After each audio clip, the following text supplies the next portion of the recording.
When Thomas Edison died in 1931, the White House asked every American to dim their lights in his honor. When Nikola Tesla died 12 years later, he was living in a cheap hotel room in New York City, alone except for the pigeons he fed at his window.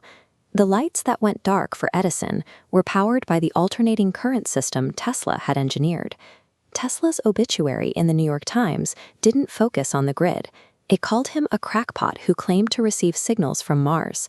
Marconi took credit for the radio, but the patents were Tesla's. Every electric motor in your home is based on his induction motor. The technical foundations for radar, wireless communication, and remote control all originated in his laboratory. Edison was buried with the honors of a state funeral. Tesla left behind a hotel bill he couldn't pay. This is the story of how the man who designed the modern world was systematically written out of its history. Born in 1856 in a small village in the Austrian Empire, Tesla was the son of a priest with a photographic memory and a mother who invented mechanical tools for their farm. Tesla later credited his entire inventive nature to his mother's sharp, analytical mind. Since childhood, Tesla had experienced intense visions and flashes of light. He learned to use these as an engineering tool, designing complex machinery entirely in his mind. He could run a mental simulation of a motor, check it for stress and wear, and only commit it to paper once the design was perfect. In 1882, while walking through a Paris park, the design for an induction motor came to him fully formed. This solved the fatal flaw of Edison's direct current system. DC power could only travel about a mile before losing its voltage. To light a city, Edison had to build an expensive power station every few blocks. Tesla's alternating current could be stepped up to high voltages using transformers, sent hundreds of miles with minimal loss, and then stepped back down for safe use in homes. A single station served an entire region. Alternating current offered a different level of efficiency that threatened Edison's entire business model. Edison had built his empire on direct current, and he was not prepared to let a superior technology replace it. Tesla arrived in New York in 1884 with 4 cents in his pocket and a letter of recommendation for Thomas Edison.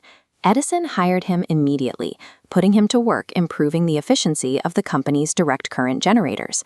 Edison's infrastructure was backed by financialists like J.P. Morgan. His entire financial network depended on direct current remaining the industry standard. For Edison, acknowledging the technical superiority of Tesla's AC system was a massive financial risk he couldn't afford to take.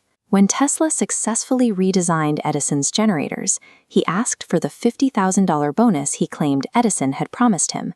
Edison reportedly told him he didn't understand American humor. Tesla received nothing. Tesla resigned. He spent the next year digging ditches to survive, but his departure forced him to find independent backers.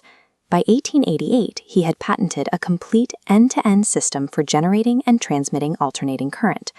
George Westinghouse recognized the value of these patents and paid Tesla $60,000 plus a royalty for every horsepower of electricity sold. This deal launched the War of Currents. To protect his market share, Edison launched a smear campaign. He paid for public demonstrations where animals, dogs, calves, and even horses were electrocuted with alternating current to convince the public the technology was too dangerous for the home. Edison then secretly lobbied New York State to use AC power in the first electric chair. He wanted the public to associate Tesla's technology with execution and death. Tesla countered with his own public demonstrations. He stood on stages and allowed hundreds of thousands of volts to pass through his body, lighting bulbs held in his hands, and creating arcs of electricity to prove that AC was safe when properly engineered. While the engineering favored Tesla, he was forced to spend years fighting a corporate entity that was willing to use public fear and state-sponsored execution as marketing tools. The conflict effectively ended at the 1893 Chicago World's Fair. Westinghouse and Tesla lit the entire fairgrounds using alternating current for a fraction of the cost Edison had quoted. The victory was technically complete, but it nearly destroyed Westinghouse financially. The company faced a crisis where it could no longer sustain the royalty payments it owed to Tesla. When Westinghouse explained the situation, Tesla tore up his contract. He walked away from royalties that would have been worth approximately $400 million today, choosing to protect the company that had supported him. Tesla prioritized the implementation of his system over his own personal wealth. This choice ensured the rollout of the modern grid, but it also guaranteed that the man who made it possible would spend the rest of his life dependent on outside investors. Without his royalties, Tesla had to constantly solicit capital for projects that grew more expensive as they became more visionary. In Colorado Springs, he produced artificial lightning bolts 130 feet long while experimenting with the wireless transmission of power. He convinced J.P. Morgan to fund the Wardenclyffe Tower, a massive transmitter designed to provide free, wireless electricity and communication to the entire world, without the need for wires or utility infrastructure. Morgan withdrew the funding in 1903 when he realized he couldn't put a meter on atmospheric power to charge for it. The tower was never finished and was eventually sold for scrap. Tesla's career demonstrated that even a technology that could provide free energy to the planet would be dismantled if it didn't align with a profit-driven model. Tesla's final decades were defined by poverty and increasing eccentricity. He became obsessed with the number 3, refusing to stay in hotel rooms that weren't divisible by it, and developed a profound attachment to city pigeons. He died in 1943 in the New Yorker Hotel. He was 86 years old and survived on a small stipend provided by the Yugoslav government. Within 48 hours of his death, the U.S. Office of Alien Property seized all of his papers, notes, and research. They were looking for the plans for a particle beam weapon he had claimed to design.